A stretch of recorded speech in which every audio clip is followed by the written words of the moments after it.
I am so glad you decided to join us today. This is the Words for Life podcast, where we have candid conversations about successes, challenges, and the benefits of strengthening your relationship with God. This will positively impact your life. Welcome to another Words for Life discussion. I'm your host, Terrence Farrell, aka T. Farrell. And this week, I was actually reflecting on last week's Words for Life discussion we had with Jeff Williamson. And it was about recognizing opportunities and knowing when to pivot. And I realized, as I was thinking about this, I realized the only way to really know when to press through difficulties or when to pivot and move to something else is discernment. It's God through his Holy Spirit, who's really the only true compass in life. It's actually recognizing his voice, being in a relationship with him to the point where you know his voice. That's the only real way to know when to press or know when to pivot. Because a lot of times, and we discussed it last week, a lot of times it's like, okay, I'm going to press. No, I got this dream. I'm going to do it. And I'm not moving. And God could be saying, hey, I need you to pivot. Let's do this instead. And it'll all work out to his glory and for your good.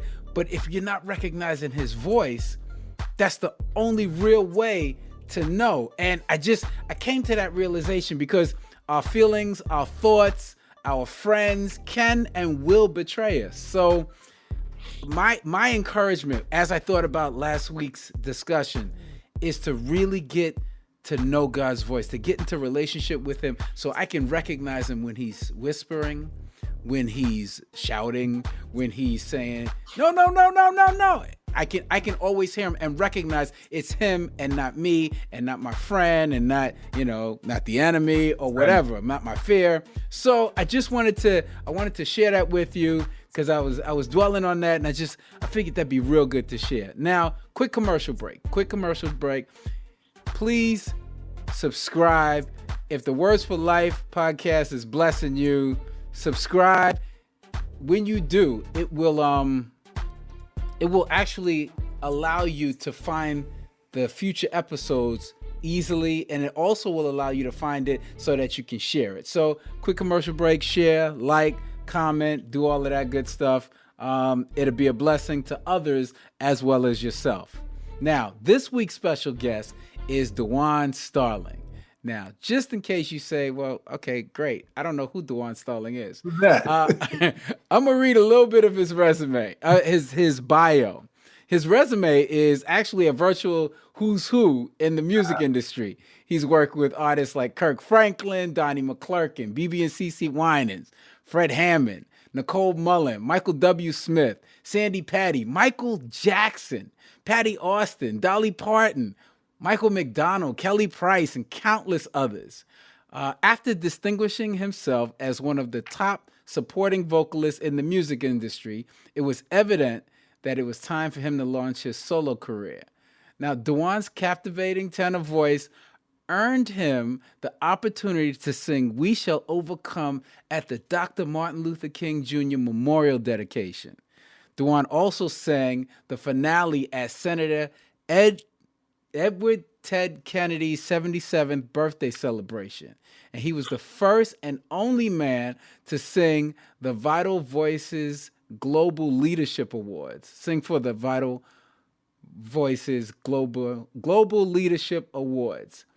Not only does Dwan have the vocal schooling of years in the studio and on the road, he is also an accomplished songwriter, actor, former model, and former co-host of Magnify Him on the 3ABN network.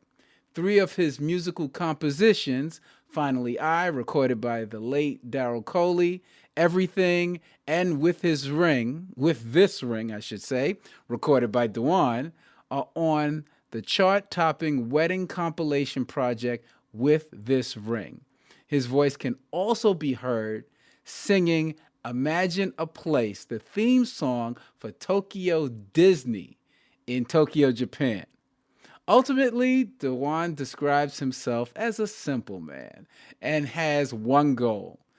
I just want to be all that I am intended, a man of honor, a faithful husband, and a loving father. I want my life to bring light to the world around me. Ladies and gentlemen, boys and girls, help me welcome Duawne Starling. Dwan, how you doing, bro? I'm good. Should I say T or should I say Terrence? Which one? Whatever it is, man. Some people call me T. Some people T Pharrell. You know, it's my little artist name or whatever. But you can call me Terrence. It really doesn't matter. Yeah. Well, I met Terrence years ago, so I'm just gonna say Terrence because that feels natural. That's cool. Keep it natural. Thank you for having me, man. This is a great honor. I appreciate it. Cool. No problem, man. No problem. I'm glad you took the time out of your busy schedule. So now I wanted to ask, because you've done so much, what's one of the principles that you live by that's been the foundation for your success? Authenticity. And Nice. I had to learn that. There were many years when I've tried to sound like someone else, or not necessarily be someone else, but try to do what someone else was doing because it was working for them. And it never worked for me. And I really just try to live that way, not just musically, but that's just a theme, as you would from my entire life, to just be authentic, because who God created me to be is enough. You know, I do not have to try to fit somebody else's armor or fit somebody else's shoes. It's just never going to work. And something that is simple, but I don't think a lot of people see how necessary it is just to be nice. I have met so many people that I admired before I met them. I understand. And I'm like, man, they just weren't even nice. So just something as simple as being nice, but the authenticity, I really do try to live as honestly and as authentically me as I can be. I think, and that's so key. A lot of times it sounds like a real cool thing to say, but sometimes it's difficult because you're seeing so many people do so many things, and it's like, oh man, Dwan's going to school. Maybe I should go to school. Listen, and at first it doesn't seem like, oh, I'm trying to be Dwan, because I'm not. I'm just thinking, oh, that's a good idea. Maybe I should do that. Oh, that's a good idea too. And then you find yourself later like going down a rabbit hole of, I'm doing his good idea, her good idea, and I'm not being me. And it's not working for you. Yeah. And even if it is working for you, you're still not being you. So it's pointless to, like you said, go down that rabbit hole and spend so much time and energy doing something that will work for somebody else or may make someone else successful, but it's not really what you're supposed to be doing. So now, with that said, what's one of your most memorable success stories? Outside of family, I would say professionally, it can be family. It can like, because a lot of time, and let me just put this caveat on it. A lot of times people, when they say your most memorable success story, it is like, okay, well, when I was here, or when I sang this, and I had somebody on Lionel Birmingham, and he was just like, that's been nice. I did hit records, but family like was it. So, I mean, I'm not trying to put that in your mouth, but if that's it, then that's it. That is really it. You know, that's my biggest success is watching my children grow into who my wife and I have wanted them to be and prayed that they would be and sown into them. That is the biggest one. When, you know, I will go back several years. It was 2013, and my family and I, we were in a head-on collision. My wife's from Bermuda. We were visiting Bermuda, and we were struck by a drunk driver. And my oldest daughter, who's now 15, she was 8 at the time.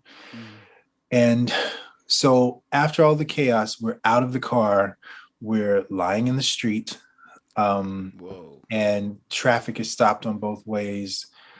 And I'm hearing familiar voices because this was a Sabbath morning, and you know, there were people that were headed to church or whatever, and I knew some of the people's voices. And at one point, my oldest daughter, she said, I don't know what to do. And I said to her, I was trying to keep her calm. And she says, well, I don't know what to do. I don't know what to do. And I said, what do you think you should do? I said, think about this situation. What do you think you should do in a situation like this? And she said, pray. And I said, yes, I think you should pray.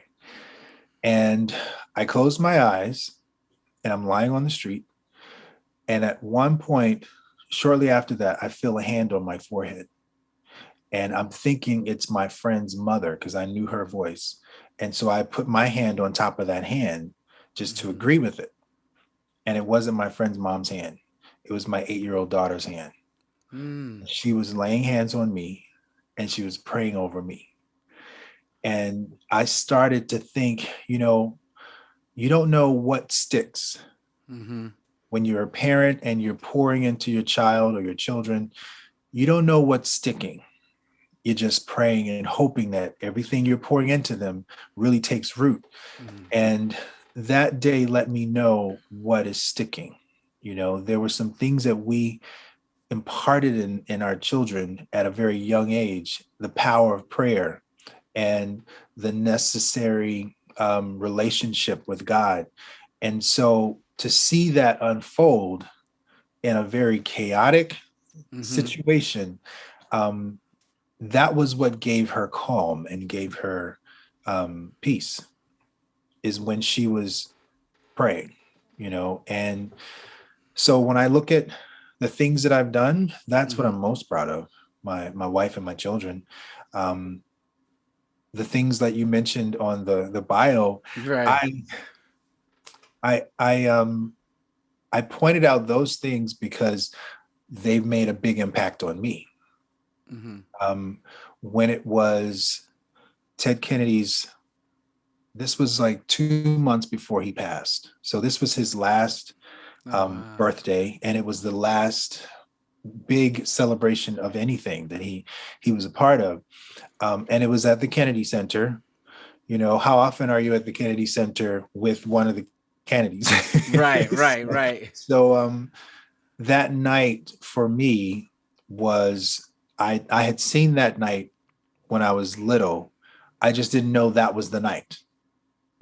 I felt like I'd been given this foreshadow years ago. I remember seeing myself on a stage and there were tons of people in the audience that were famous people, prominent people. And I was on the stage and I was singing. And I saw that years ago. And that night was when that young boy's foreshadow came to life. I was standing on the stage. Every senator that was alive, past and present, at that time were in the audience. And I remember seeing on the front row, Maria Shriver and Arnold Schwarzenegger and John McCain. And there was a ton of people. Sidney Poitier, it was a lot of people, this thing. And that was the night, the first time I met President Obama, was that night. And I was standing on the stage and I got terrified. And I remember thinking, wait a second, you saw this. You saw this. You just didn't know this was the moment. God brought it back to me. And he said to me in that moment, everything you've ever done has prepared you for this moment. So just embrace it. Nice. Yeah, that's what I did. I embraced it. And it was a great night. I met so many people that I grew up wanting to know. There were people there from Broadway. There were people there from theater. There were people there from Hollywood. It was a lot of people there. With the first one, I learned that the things that we have really tried to impart into our children, that they were there, and I always believed that my oldest daughter had a gift of prayer. And I just believe that's a mantle that she has. And believing that and, trying to develop that and pour into that. and to see her do that, and she still prays. She's Nice. That's just something that she does. So I learned that God does answer my prayers. And I knew it, but I saw the answer that day of the accident with the Kennedy Center performance. I learned that I matter. And I say that because I did feel for many years that I was auditioning over and over and over again and trying to be heard.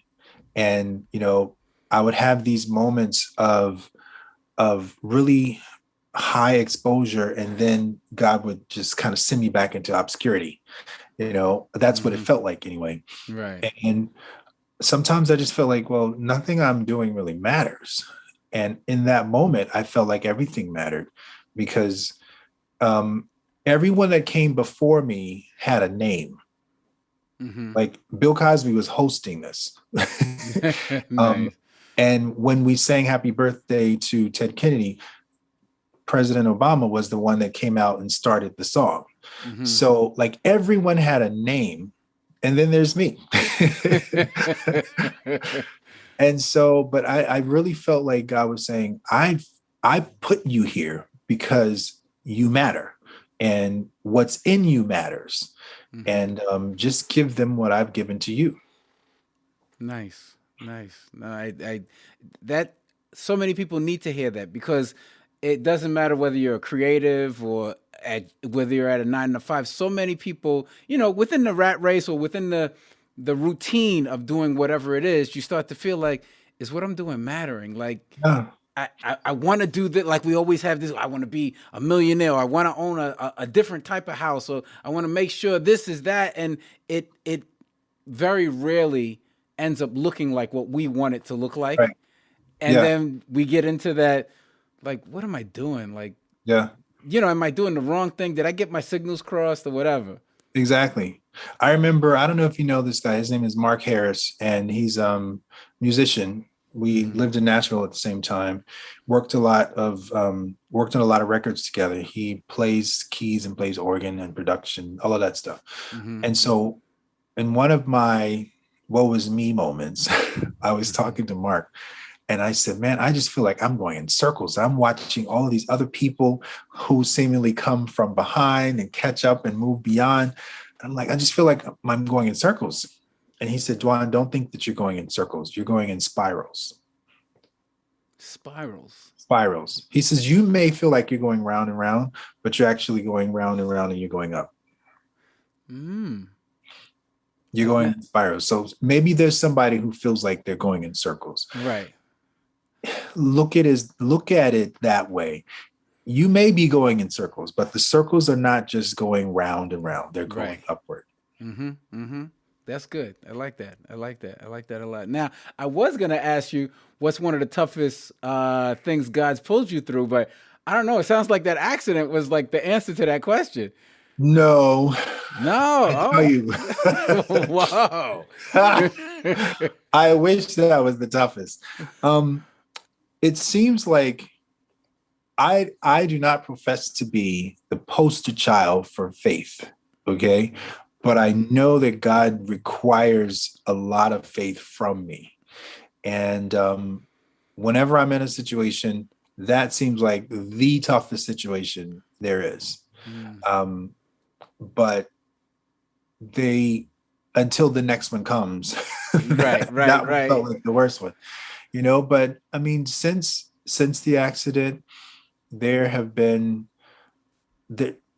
I think the toughest one was, I don't know, I'm always in something, and I typically talk about it when I'm out of it. Sometimes I talk about it when I'm in it, but I'm going through something right now, but I think I'll wait until I'm over it, and then I'll talk. We'll come back. Right. Yes. I have you back. But changing how I saw myself, like I mentioned earlier, that I mattered. The last recording that I did, was 7 years ago. And I this was the first time I had totally invested in myself. And so I started a label. I was the executive producer of this CD and co-produced the music parts of it. And I had my hand in it, and it was a baby, and it was time, it was money, and it did not do what I envisioned it doing, you know, as far as like how many CDs that it sold. And it was very hard for just it was hard to hear this when, you know, I'm having to tell people, you know what, I can't keep you on a payroll because I'm not seeing enough money come in to warrant keeping you. So the very last person that I got rid of was my manager. Like now it's just me, you know, and then maybe 6 or so months after that, because I was still doing music, but I wasn't doing it to the level that I wanted to do it at. And so the thing that really did it was when I got a letter from my distributor. My distributor said, you know, the product is not moving like we expected it to. What do you want us to do with what we have in the warehouse? Do you want us to throw it away, or do you want, you know, to pay to have it shipped to you? And I was like, they really, and I went back to, do I matter? I'm like, do I want them to throw it away? Like, it doesn't mean anything to you? That was hard to hear. That was hard to hear, because that season was, I believe, God reshaping my image of myself. And for years, I think a lot of men fall into this trap where we identify ourselves by what we do. And God was having to, you know, reteach me that that's not who you are. That's just something that you do. That's a gift that you have, and that's something that you do. But you are not a singer. You know, that's a gift. And I need you to see that you're my child first. I need you to see that you are an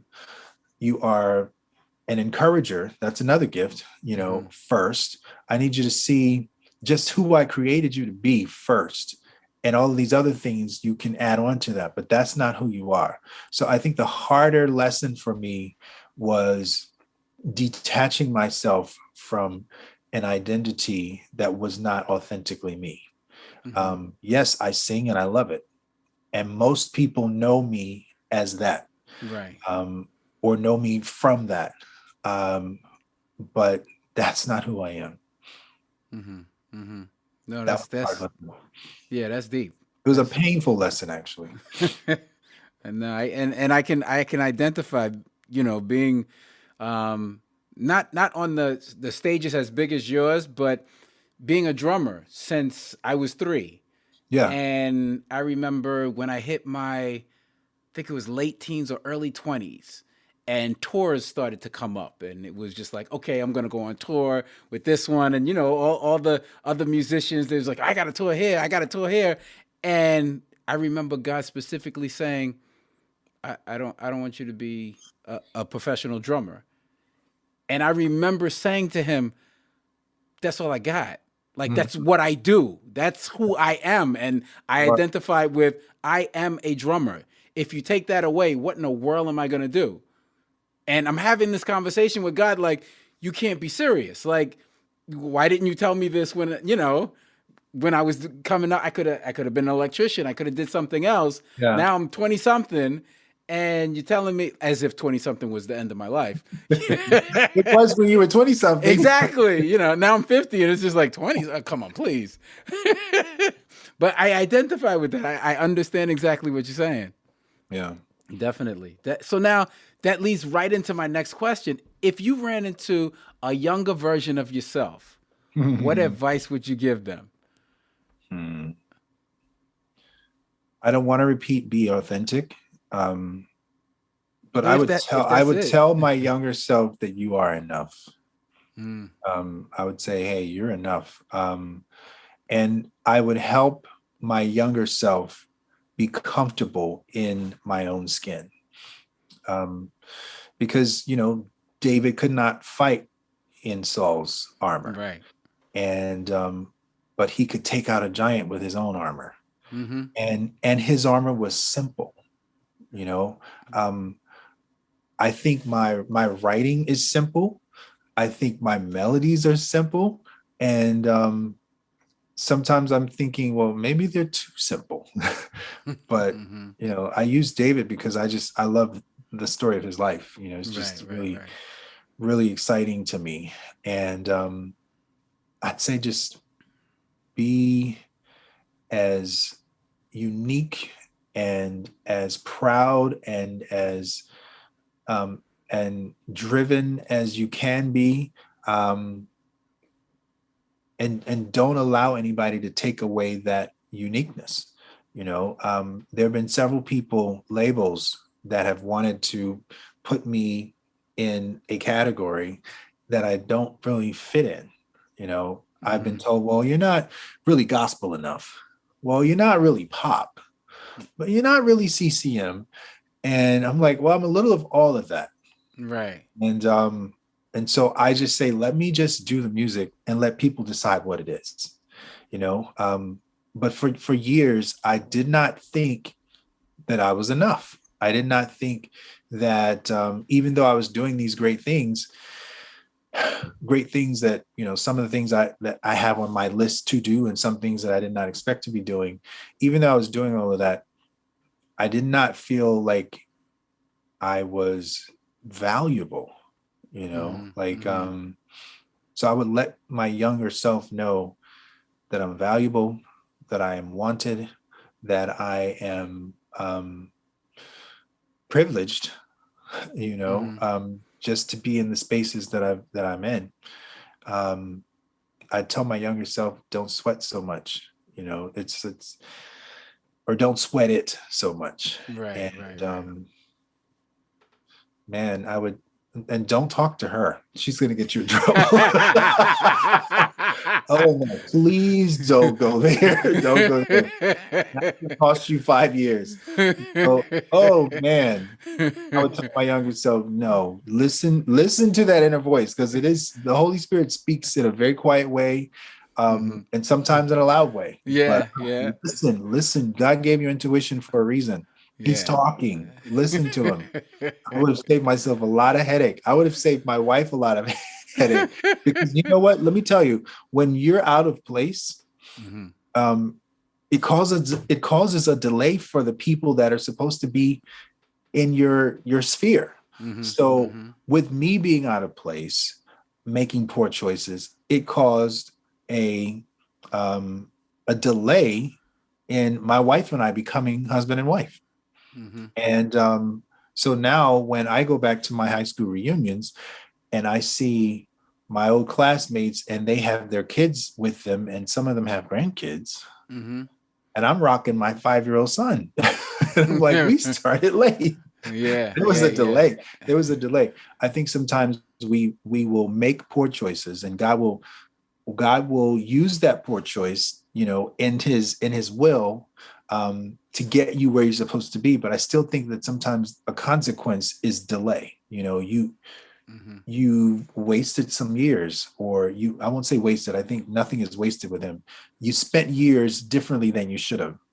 And now, you're just a little further behind than you would have been had you listened the first time. Not to say that God can't make up time. He does. I've seen him do that. But I think listening and learning the lessons from other people, I don't believe that experience is the best teacher. I believe other people's experience is a better teacher. I don't have to be burned because I just saw you get burned. No, I don't have to touch it. Yeah. You're absolutely right. One of the reasons for this Words for Life podcast, because the lessons that were learned from people, when you tune in, you can go, I see that, I see this, and Yeah. I mean, real simple. I asked my daughter, how do you know this is the 12-year-old. I asked her, how do you know that the stove is hot? And I said, did you ever touch it? She said, no. I said, so how do you know it's hot? She said, because you told me it was hot. And I said, yeah. I said, but I didn't touch it either. Somebody touched it.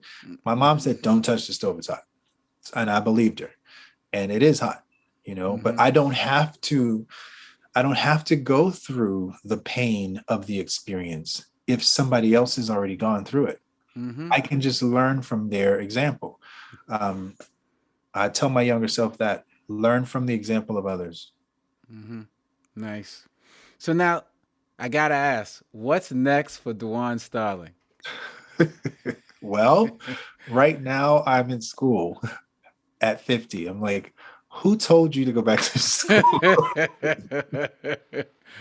School is for people who don't have mortgages. School is for people who don't have children.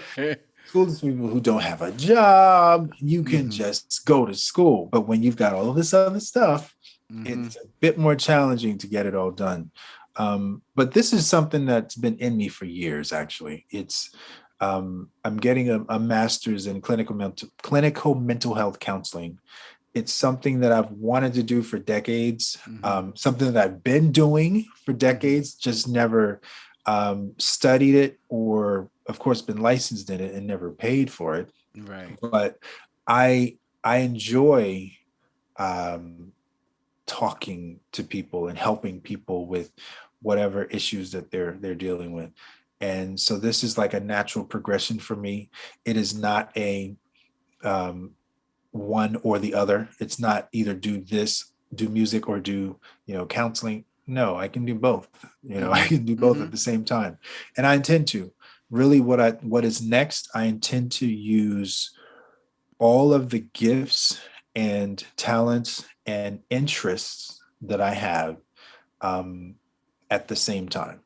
Whether it be music, art, whatever therapies.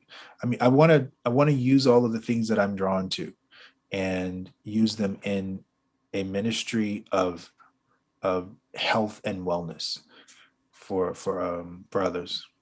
Nice. I like it. So now, what's the best way people can support or follow you? Or I don't even know if you're a social media guy or how. But you're in school now, media. So yeah.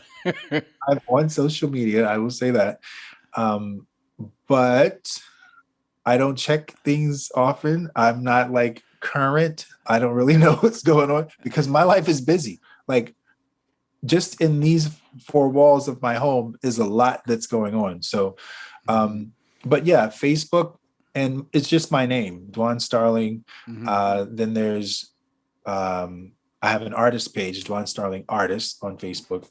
On Instagram, it's just my name, Dwan, Duawne, Twitter @Dwan. And, as far as supporting the music, wherever you buy music online, you can find my music, the first CD and the second CD. So yeah, you can support that way. Nice. I appreciate it. Any final thoughts or words of advice you want to leave listeners? Enjoy the journey, because, I look at my life and I look at how I did not savor moments when I was in them. And I look back on moments and kind of wish that I had been more present. So I would say definitely enjoy the moment. There's a season for everything. And where you are right now, you won't be in a few years. You might be at the same job in a few years, but you won't be in the same mental space. And if you've got to enjoy the journey and not just anticipate the final destination. Yeah, I agree 100%. 100%. One of the things I say all the time. Dude, I really thank you, man. I thank you for taking the time. I thank you for being so honest and transparent. I really appreciate that, man. Thank you. Thank you for having me. You make it easy to talk, man. Thank you, man. Thank you. And I want to thank everybody that's tuning in, that has tuned in, that's going to share, that has subscribed. I really thank you. I appreciate it. Without you, we wouldn't still be here. Also, want to let everybody know, everybody that's listening know, if you're interested in connecting with a group of positive people on a journey to becoming better, visit BeMoreToday.com. It's all spelled out, BeMoreToday.com. My partner and I, Dr. Sean Thomas, we provide free online workouts, music that inspires, words for life, positive apparel, and a connection to a group of supportive people. So, you know, Be More Today, it's a full company. It's a company that inspires ordinary people to do extraordinary things. And that's what it is. If you're interested, check it out online. We've got a lot of things going on. Also, I'm going to end this podcast with a track that was released by Be More Today, Be More Today's record label. So enjoy that. And our hope is that we've inspired you in some way to make the rest of your life the best part of your life. And with that, we're out. You are a divine creation with a heroic mission. You are not you're not a package of protoplasm. You're not an accidental biological mistake. You are intended by a creator who wanted somebody just like you to exist in time right now. You could have been born 40 years ago or 40 years in the future, but God wanted to drop you in time right now. Your gifts, your abilities, your talents, your look, your disposition, your personality, your ups, your downs, your idiosyncrasies, your habits, your problems. God wanted somebody just like you. You don't look like you look by accident. You look like you look because it's directly related to your function. So stop tripping on how you look. You are not a mistake. So I wish I had more hair. I wish my nose was thin. No. You are not a biological freak. You are intended by God. Now, I don't know about y'all. Believe me, I am not conceited nor cocky, but I am confident. Amen. And I'm going to tell you like it is. Isaiah 43 says, I was created to bring glory to God. That's the Bible. He created me for him, not for myself. Therefore, God does not make junk. If that's true, then I need to celebrate. When I look in the mirror, I just say, go Jesus, you created all over yourself, Jesus. You're mighty good. I don't know about y'all. Y'all keep tripping if y'all want to, but I am a divine creation for a heroic mission. I look like I look because I had to do what I do. God needed a short, handsome, bald-headed man. In other words, I was born in 1959. God knew way back in eternity when I was going to be born and what I was going to do once I show up. Therefore, God becomes responsible to put in me what I need to have to do what he's going to ask me to do. I'm about to go somewhere. In other words, see, what my responsibility, what will be my mission? I don't know yet. God knows, and therefore, God has to pre-pack me. Max Lucado, however you want to say it, in his book, Cure for the Common Life, wonderful book, he says when you get ready to go on a vacation, depending on where you're going, determines how you're going to pack your suitcase. Y'all gonna shout in a minute. I promise you. See, knowing the outcome, knowing your destiny, knowing your destination, knowing that you might be going to Florida, knowing you might be going to Canada, knowing the season and knowing the climatic temperature where you got to show up depends on what you're gonna put in your suitcase. Before you get there, you anticipate being there. Therefore, you gotta start pre-packing your suitcase. All I'm trying to say way back in glory, God, the God of the universe, before you ever showed up, when you were being created, he was pre-packing you. He was putting stuff in you that he knew you would need way before you would ever show up. Y'all ain't feeling me yet. He knew the wife you would need to marry. He knew the husband you would need. I can't take credit for this. All I can say is give God the glory, because God pre-packed you the same way. If you stop tripping and get out of your way and let God bless you, you sabotaging your own destiny, not understanding your mission or your responsibility. if I had one question on this side of glory to ask God, I would simply say, God, what is it that you want me to do with my life? Period. And I will spend every ounce of energy that I have to do it until it killed me.